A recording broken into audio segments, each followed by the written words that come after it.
Eh merde, on se les gèle ici. Salut, tu viens pour l'aventure? Eh ouais, je suis le nain. Ouais, ça se voit. Et ça, c'est le donjon? Effectivement, c'est le donjon aux gobelins. Il y a plein de gobelins dedans et il paraît que jamais personne n'en est ressorti. Bah, faut dire aussi que jamais personne n'y est entré. Bonjour, bonjour. Tiens, voilà Eh oui, c'est moi. un nain. Mais quelle Et horreur! ta gueule, toi. Bon, c'est bon là. Hein? On n'a pas que ça à faire. Faut qu'on aille buter des gobelins. Suivez-moi.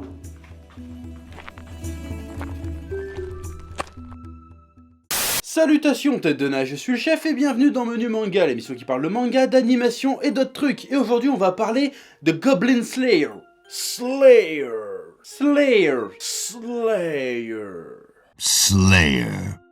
Goblin Slayer est à l'origine une série de light novel japonais écrite par Kumo Kagyu et illustrée par Noboru Kanatsuki, publiée par SB Creative depuis février 2016. Le roman léger a très rapidement connu une adaptation manga par Kosuke Kurose, prépublié dans le Monthly Big Gangan de Square Enix en juin 2016. En France, c'est publié aux éditions Kurokawa. Il a ensuite connu une adaptation animée en 2018 par le studio White Fox, le studio qui a fait Steins Gate, Sakamega Kill et Re:Zero entre autres. En France, ça a été diffusé en simulcast sur Wakanim, mais ça on s'en tamponne les oreilles avec une babouche parce que j'ai pas vu l'animé. Bref, aujourd'hui on va parler que du manga, parce que ça, je l'ai lu. Mais là tu te demandes très certainement, mais de quoi ça parle? Bah je vais te le dire. Ouais. Une jeune prêtresse vient de former son premier groupe d'aventuriers, cependant elle se trouve rapidement dans une situation dangereuse. Attaquée par une troupe de gobelins, ils se font sauver par le Goblin Slayer, le crève-gobelin, une personne qui voue sa vie à l'extermination des gobelins, et ce par n'importe quel moyen. Bon, j'avoue, c'est un peu le résumé de l'épisode 1 de l'animé et du tome 1, du manga. Mais en vrai, ça résume bien le délire, hein. C'est un mec qui va dans des donjons pour buter des gobelins. Voilà. Mais là, tu te demandes très certainement pourquoi j'ai décidé de te parler de Goblin Slayers. Slayer.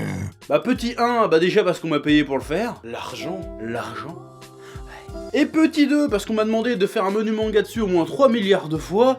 Et petit 3, parce que comme tous les animés et mangas à succès, tu dis succès, dis polémique. Et moi j'adore les polémiques. Ouais. Et moi j'aime bien les polémiques parce que ça me donne l'occasion de fermer des bouches et de claquer des beignets avec seulement la puissance de mon éloquence et la précision chirurgicale de mes arguments. Et ça j'aime bien. Ouais, je suis supérieur à vous. Oui. Donc tel Orc-Bolg, le tranche-barbre, le crève-gobelin, le Goblin Slayer, je m'en vais terrasser du kikou. Et comme dans Goblin Slayer, ça va gicler partout, il y aura plein de sang. Et ça va être rigolo. Ouais. Ma tête rentre pas dans le casque. Zut. Ce serait peut-être parce que tu prends la grosse tête. T'es viré. Tu me payes même pas.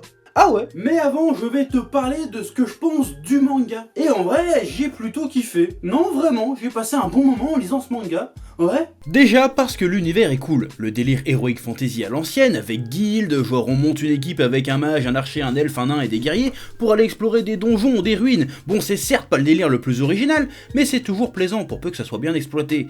Et ici, c'est plutôt le cas. On est clairement dans un hommage sincère à l'Heroic Fantasy en mode roleplay, donjons et dragons et tous ces conneries. On est tellement dans le délire que les personnages n'ont pas de nom. Ils sont seulement définis par leur classe de personnages. La magicienne s'appelle la magicienne ou la prêtresse, le nain s'appelle le nain, l'elfe s'appelle l'elfe et le crève-gobelin, on l'appelle le crève-gobelin, ou Orc-Bolg, ce qui veut dire plus ou moins la même chose si j'ai bien compris les bails.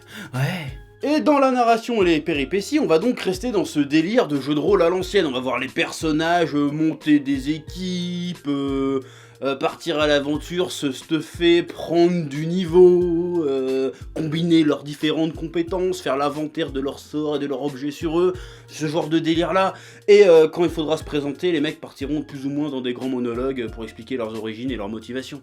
Ouais. D'ailleurs, à cause de cet aspect jeu de rôle à l'ancienne, il y a beaucoup compris Goblin Slayer pour une espèce d'isekai. Tu sais, les isekai, c'est le genre où t'as toujours un jeune otaku là, qui se retrouve transporté dans un monde d'Heroic Fantasy, on sait trop comment, et puis qui se met à vivre une vie comme s'il était dans un RPG japonais.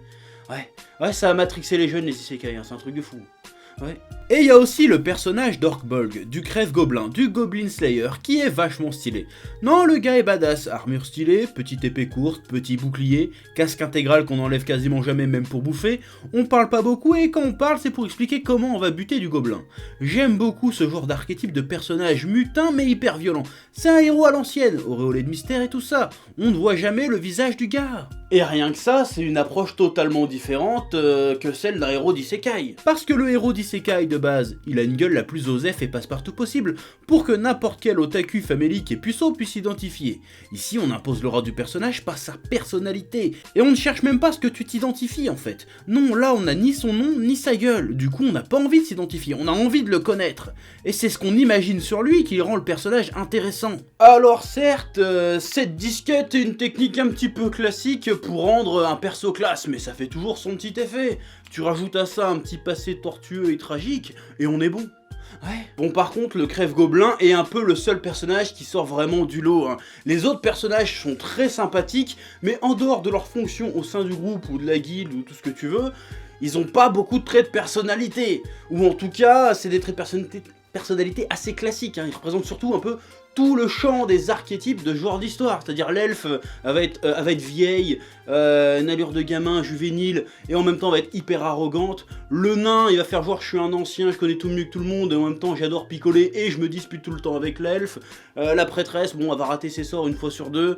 Voilà, c'est le délire. Puis surtout, Goblin Slayer, c'est fun, que ce soit les dessins, l'action, les péripéties, les tactiques mises en place pour dégommer les gobelins, les petits mystères du passé du héros, le rythme, les différents petits hommages à la fantaisie glissés un peu partout, le gore, les elfes à poil, l'humour, non, franchement, c'est cool. Mais est-ce que c'est pour autant, comme beaucoup de gens l'ont dit, un genre de nouveau berserk? Franchement, pour sortir une connerie pareille, faut n'avoir rien compris ni à Berserk, ni à Goblin Slayer.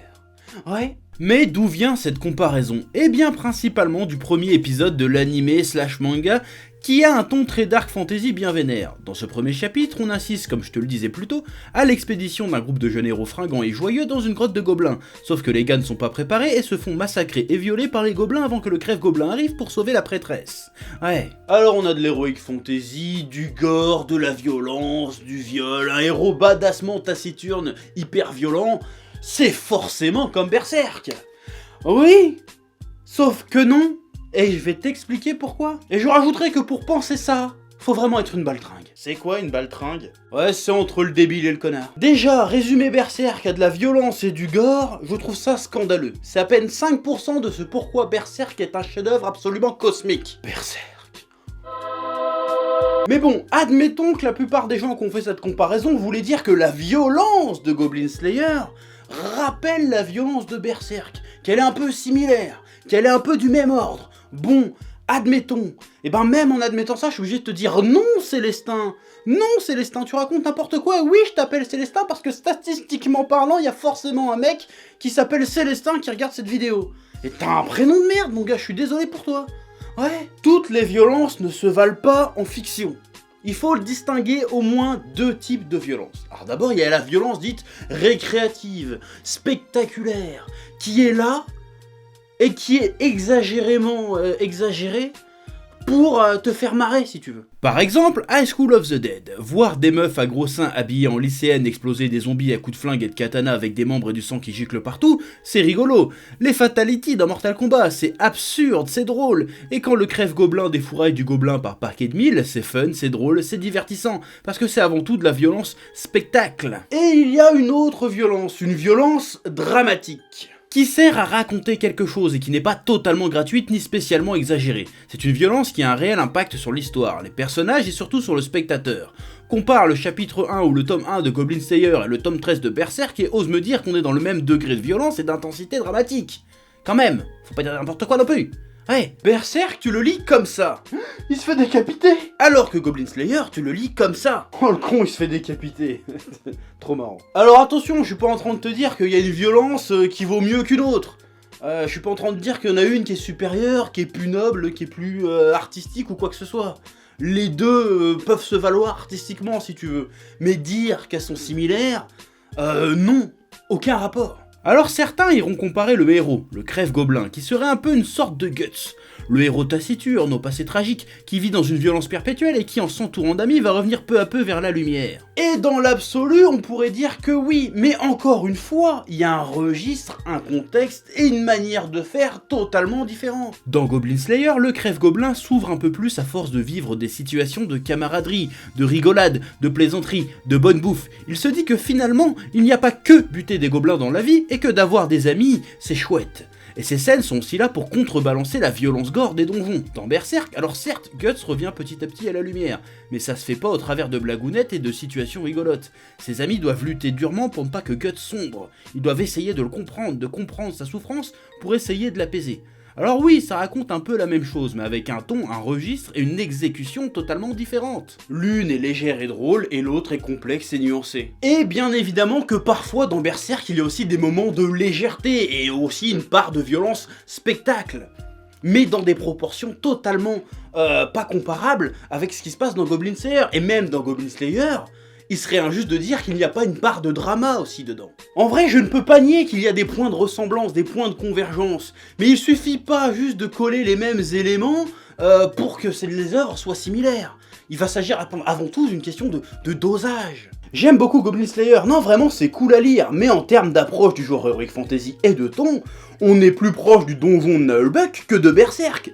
C'est-à-dire un hommage appuyé et fun au genre Heroic Fantasy dans son ensemble. Il y a même un perso qui ressemble à Gus dans le manga, il y en a un autre qui ressemble à Conan le Barbare, alors je te le place comme ça. Alors que Berserk a clairement établi un nouveau modèle d'Heroic Fantasy. Et quand je parle du donjon Nullbuck, c'est même pas un reproche. Le donjon Nullbuck, c'est trop bien. Ça fait 15 piges que je l'écoute en boucle et je kiffe toujours autant. Mais j'irai jamais dire que le donjon Nullbuck, c'est le Game of Thrones des sagas MP3. Ça n'aurait aucun sens. Le donjon Nullbuck, c'est 1000 fois mieux que Game of Thrones. Oui, je l'ai dit, oui. J'assume. Qu'ils viennent me chercher. Donc, vas-y, lis Goblin Slayer, parce que c'est cool, léger, fun, professionnel, tout ce que tu veux.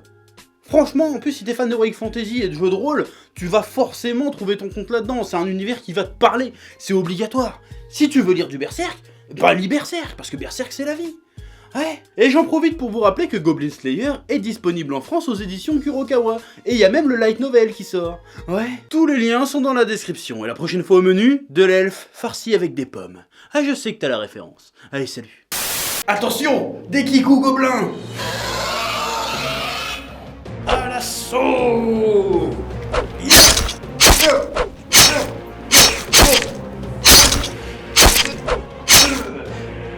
Oh, regarde, ils ont eu l'elfe. Super. Oh non, au secours, au secours, au secours. Oh mon dieu, c'est terrible. Qu'est-ce que t'es en train de faire là? Bah je filme pour mettre ça sur Instagram. Hein? Tu pourras me taguer, j'ai besoin de followers.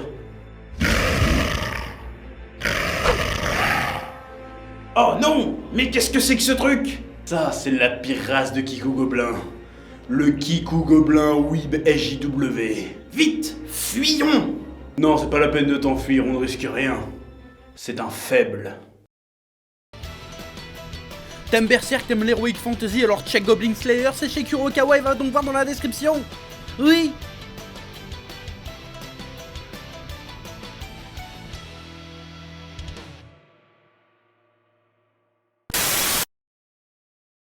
Eh oh, tu vas pas te barrer comme ça, hein?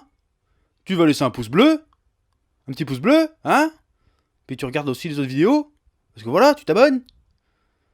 Ouais?